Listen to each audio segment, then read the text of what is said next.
PPATK menemukan aliran transaksi keuangan yang konsisten dari penambang batu bara ilegal Ismail Bolong kepada pihak tertentu.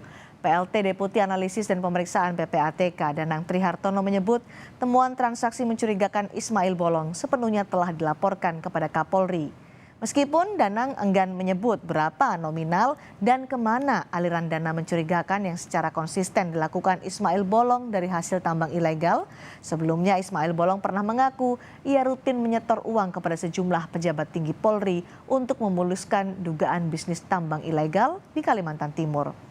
PPATK enggan menyebut secara detail dugaan aliran dana Ismail Bolong ke petinggi Polri apakah berbentuk tunai atau non-tunai.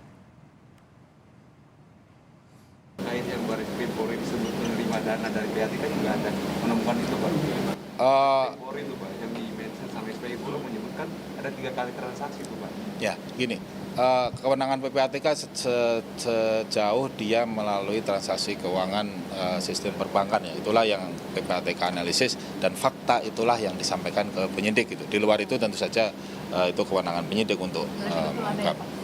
Kami tidak menyatakan itu ada atau tidak ada, karena memang kita cuma membaca dari segi transaksi keuangan aja.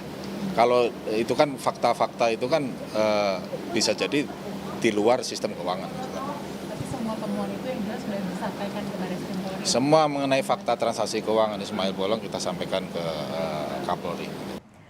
Bagaimana PPATK mengungkap transaksi keuangan mencurigakan termasuk aliran dana konsisten dari Ismail Bolong? Kita akan temui jurnalis Kompas TV Putri Oktaviani. Okta, ada 183 triliun lebih transaksi mencurigakan yang dianalisis oleh PPATK. Apa saja detailnya? Iya benar sekali, Cindy dan juga saudara, bahwa memang PPATK menemukan adanya transaksi mencurigakan atau laporan transaksi mencurigakan 183,3 triliun rupiah, di mana ini ditemukan dari 1.544 laporan dari seluruh penyedia jasa keuangan, dan di antara angka tersebut di 1.215 di antara laporan hasil analisis ini sudah disampaikan ke penegak hukum. Selama setahun ini PPATK tadi menyampaikan sudah ada 3.990 permintaan informasi ke seluruh penyedia jasa keuangan, atau artinya ada sekitar 100 permintaan informasi per harinya. Dan dari hasil pemetaan yang dilakukan oleh PPATK ini terkait dengan sumber tindak pencucian uang begitu, atau sumber resiko pencucian uang, ini korupsi dan juga narkotika menjadi yang paling tinggi, di mana korupsi ini tercatat ada 81 triliun lebih dihasilkan dari 275 laporan transaksi keuangan mencurigakan dengan berbagai modus yang dilakukan oleh pelakunya. Di antaranya adalah dengan membuka polis asuransi, kemudian juga